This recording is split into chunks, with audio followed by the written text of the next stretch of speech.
Hey everybody, this is a video on how to do background removal once you've done your outlining in Affinity Designer 2 so that you can do this background removal with the laser. This is one of the most common things that people ask about, so I'm going to try to explain it here. So this drawing right here, I've finished outlining everything. I've got my border and my offset border, which I already cut. And you can see here that everything is right now just a stroke.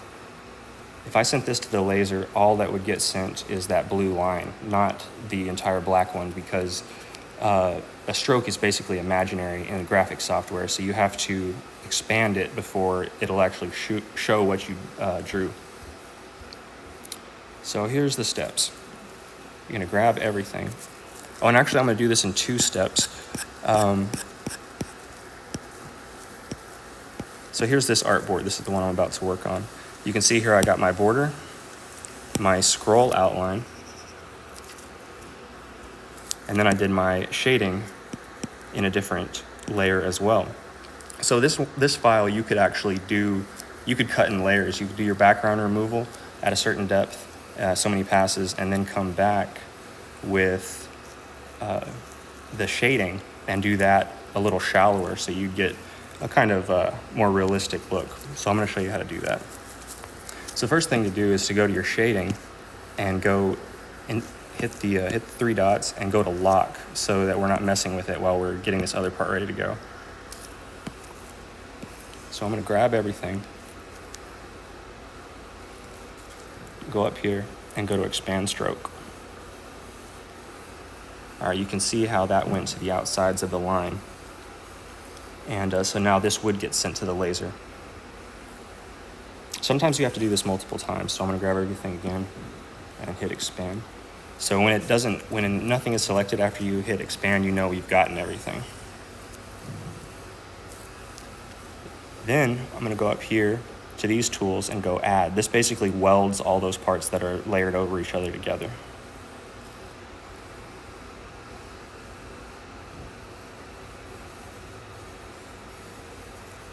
Okay, so now let's do the background removal portion. This is the most difficult part, so I'm going to do it twice though, so you should be able to get it. All right, so first thing is we're going to go to the stroke panel here, the colors, and you can see right now it has no stroke. Everything is a fill. So we're going to reverse this though. We're going to give it a stroke, and then we're going to get rid of the fill. And those lines are a little too big to see, so I'm going to drop it down to like 0.05. Okay. And the shading is kind of getting in the way, so I'm just going to hide it with this dot over here while I'm doing this. Then you go to the 3 dots and you go to separate curves. Now you can grab these background portions and delete them.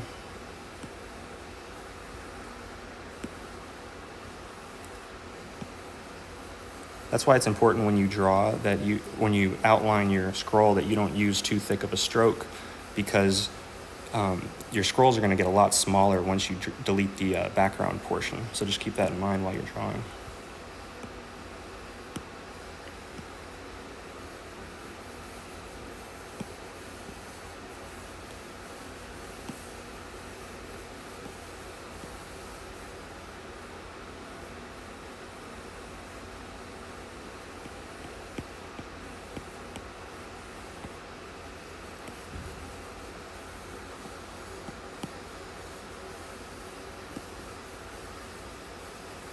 Almost there.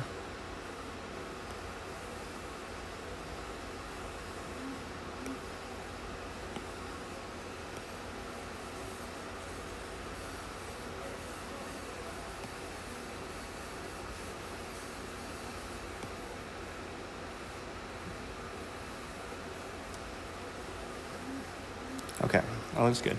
So then we're going to grab everything and reverse that. We're going to merge curves,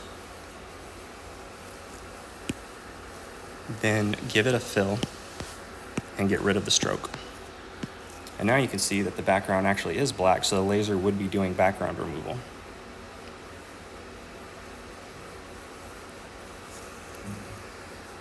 I can see here I got something that doesn't look right, so I'm gonna go to the node tool and just fix that little proportion. Okay, now I'm going to take the scroll outline and the border and lock them. Unlock my shading.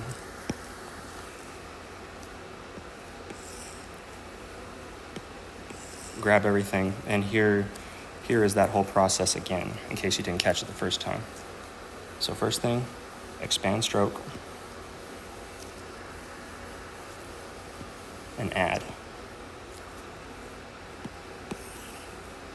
And do that one more time just for good measure.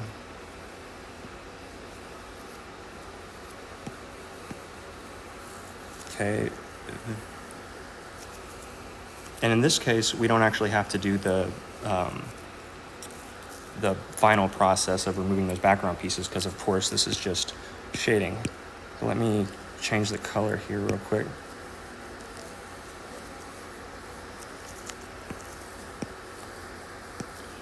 Okay, so you can see that the shading, if I really wanted to get particular, I could go, like, see how it kind of goes almost all the way over the scroll outline.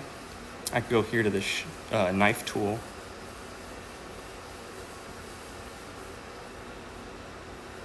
and trim off the portions that are just a little too big.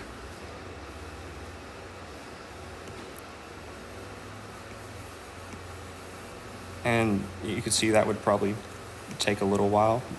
May or may not be worth the effort. I don't know, I haven't really done any tests with that, but it'd probably look fine just like this.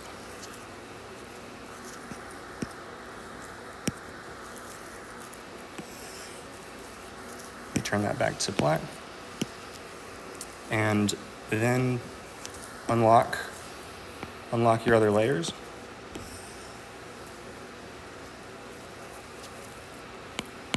And now I'm going to copy that, go to new document, and then I usually make the final document the size of my laser's lens size, which in my case is a 110 by 110.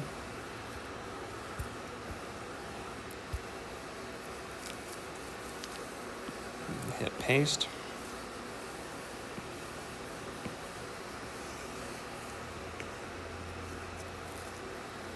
Okay, and here's how you send it to the laser. We're going to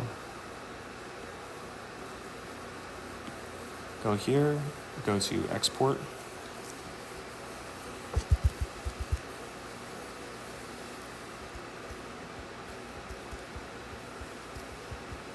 Give it a name.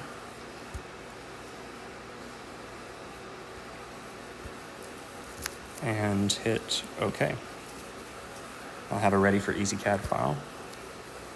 And then email it to yourself, or that's usually how I get it to the laser, is by email. Just email it to myself and then open it up on the computer. And yeah, I hope that cleared some things up.